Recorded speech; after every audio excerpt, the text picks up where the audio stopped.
इयम् आकाशवाणी सम्प्रति वार्ताः श्रूयन्तां प्रवाचकः जतिन शर्मा।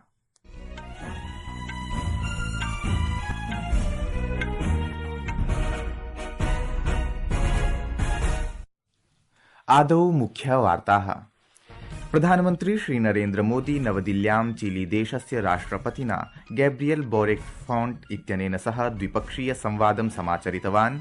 विविधक्षेत्रेषु अनेकेषु सन्धिपत्रेषु च हस्ताक्षरं कृतवान्।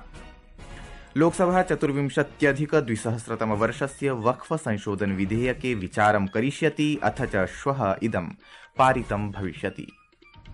राष्ट्रपतिः द्रौपदी मुर्मुः भारतम् आंकिकीय देय प्रणाल्यां वैश्विकस्तरे स्थापयितुम् आरबीआई इत्यस्य प्रयत्नानां प्रशंसाम् अकरोत्।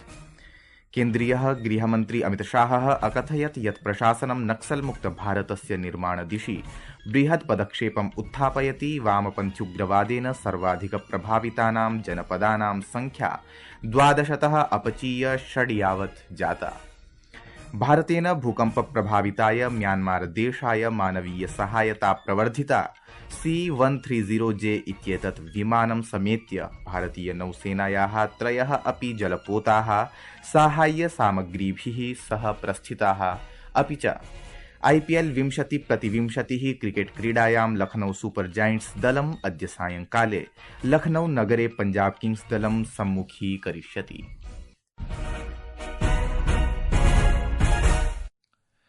अथ वार्ताः विशदीकृत्य। अद्य भारत चिली देशौ आपत्प्रबन्धनाय सांस्कृतिक विनिमयाय च सहमतिं प्रकटितवन्तौ। उभयपक्षाभ्याम् अंटार्कटिका सहयोगमादाय आशयपत्रस्यापि परस्परम् आदानप्रदानं विहितम्। प्रधानमन्त्री नरेन्द्र मोदी अद्य नवदिल्ल्यां चिली देशस्य राष्ट्रपतिना गैब्रियल बोरिक फॉन्ट इत्यमुना सह संवादं साधितवान्, यत्र भारत चिली देशयोः सम्बन्धमाश्रित्य विविधपक्षेषु चर्चा समभवत्। श्रीमोदिना अतिथिगणमान्यस्य सम्मानार्थं मध्याह्नभोजनस्यापि आयोजनं विहितम्। वार्ताहरैः सह संवादक्रमे श्रीमोदिना प्रोक्तं यत् चिली देशः लैटिन अमेरिकायां भारतस्य महत्वपूर्णः सहयोगी देशः वर्तते। तेन प्रोक्तं यत् अद्यतनचर्चायाम् आगामिषु दशकेषु सहयोगवर्धनार्थं नूतनयोजनाः अन्वीक्षिताः। प्रधानमन्त्रिणा उक्तं यत् उभयपक्षाभ्यां स्वीयदलानि व्यापकार्थिकसहभागितायै चर्चार्थं निर्दिष्टानि सन्ति। तेन प्रोदीरितं यत् महत्वपूर्णखनिजक्षेत्रे सहभागितायै विशेषबलं प्रदास्यते। श्रीमोदिना कथितं यत् भारतम् आंकिकीय सार्वजनिक अवसंरचनाक्षेत्रे नवीकरणीयोर्जा, रेलवे, अंतरिक्षादिषु क्षेत्रेषु च चिली देशाय स्वानुभवान् प्रदातुं कटिबद्धमस्ति। प्रधानमन्त्रिणा कथितं यत् भारतदेशः चिली देशम् अंटार्कटिकायाः प्रवेशद्वारत्वेन पश्यति। 25-2000 वक्फ संशोधन विधेयकं श्वः लोकसभायां विचारार्थम् अनुमोदनार्थं च समायास्यति। संसदीय कार्यमन्त्री किरेन रिजिजू इत्येषः अद्य संसद्भवने वार्ताहरैः सह संवादक्रमे प्रोक्तवान् यत् सदने विधेयकोपरि 8 होरां यावत् चर्चा भविष्यतीति निर्णयो सञ्जातः। तेनोदीरितं यत् कार्यमन्त्रिणा समित्युपवेशने अयं निर्णयो जातः यत् सदनस्य भावनामवलोक्य चर्चायाः समयः संवर्धेत। तेन प्रोक्तं यत् प्रशासनं विधेयकसम्बद्धानां समेषामपि प्रश्नानाम् उत्तरप्रदानार्थं सन्नद्धमस्ति। अस्य विधेयकस्य विरोधे मन्त्रिणा आरोपितं यत् विपक्षिणः तुष्टीकरणस्य राजनीतिकारणात् अस्य विधेयकस्य विरोधे सन्ति। इतः प्राक् विभिन्नप्रकरणेषु विपक्षस्य विरोधकारणात् लोकसभा मध्याह्न-2 यावत् स्थगितासीत्। शून्यकालावधौ समाजवादी पार्टीति दलस्य नेतुः राणा सांगा इत्यस्योपरि कथितवक्तव्यानन्तरं समाजवादी पार्टीति दलस्य नेतारः रामजीलाल सुमनोपरि कथितप्रहारस्य प्रकरणोत्थापनार्थं प्रयासरताः आसन्। अपरत्र कांग्रेस टीएमसी सांसदाः डुप्लिकेट इलेक्टोरल इति प्रमाणसंख्यासम्बद्धप्रकरणान्यादाय सदने कोलाहलरताः आसन्। अध्यक्षेण ओम बिरला इत्यमुना विपक्षिसदस्यैः विभिन्नप्रकरणेषु प्रदत्तस्य स्थगनपत्रस्य निराकरणं कृतं।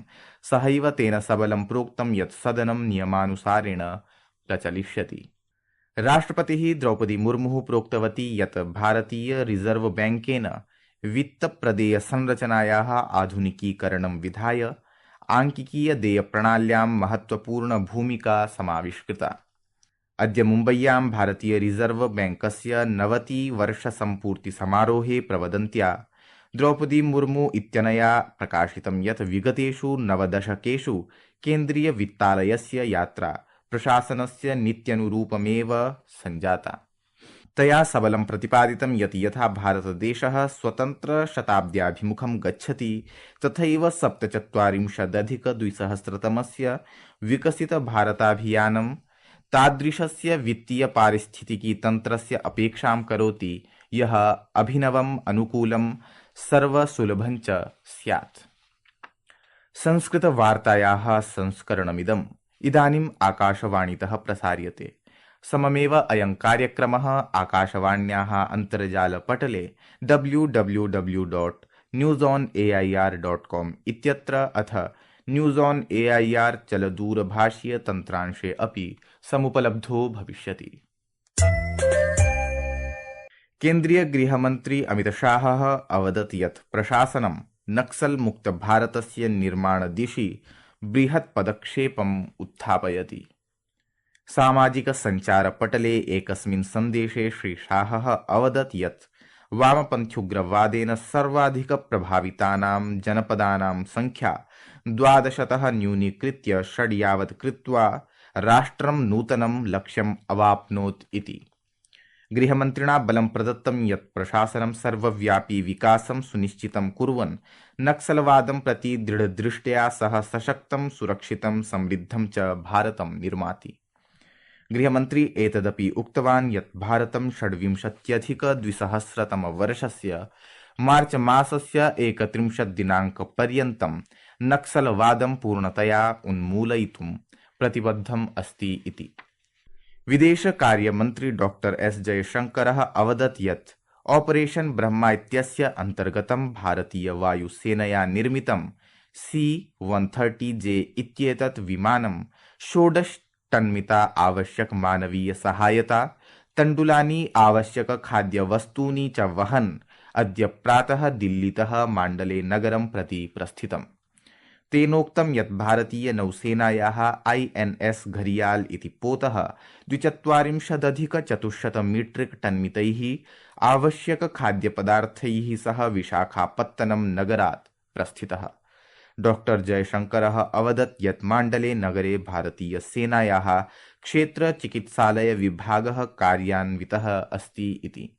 एतदतिरिच्य म्यांमार देशे गत सप्ताहे 7.7 तीव्रतायुतेन भूकम्पेन मृतानां संख्या समभिवर्ध्य 9.7 यावत् संजाता। अथ च एकां वाहिनीं सम्बोधयन् सैन्यनेता मिन ऑङ्ग ह्लाइङ्ग उक्तवान् यत् इयं संख्या 3,000 भविष्यति इति सम्भाव्यते। न्यूनातिन्यूनम् 21,500 जनाः व्रणिताः तथा च 41,400 जनाः अधुनापि लुप्ताः सन्ति। थाईलैंड देशे अनेन प्रचण्ड भूकम्पेन न्यूनातिन्यूनं 20 जनाः मृताः। भारतीय नौसेनायाः INS करमुख, INS घरियाल, LCUS-2 इत्येते त्रयः पोताः 500 टन्मिताधिकाभिः अतिरिक्त सहायक सामग्रीभिः सह यांगून नगरं प्रति गच्छन्तः सन्ति। IPL 20-20 क्रिकेट क्रीडायां लखनऊ सुपर जायंट्स इत्येतत् दलं लखनऊ नगरस्य एकाना क्रिकेट क्रीडाङ्गणे पंजाब किंग्स इत्येतत् दलं सम्मुखीकरिष्यति। इयं स्पर्धा सायं 7:30 प्रारप्स्यते। लखनऊ दलं तृतीये स्थाने अथ च पंजाब दलं पञ्चमे स्थाने स्तः। लखनऊ दलेन स्वीयान्तिम स्पर्धा सनराइजर्स हैदराबादं विरुध्य 5 स्तोभैः विजिता। पंजाब दलेन गुजरात टाइटन्स दलं 11 धावनाङ्कैः पराजितम्। इति वार्ताः।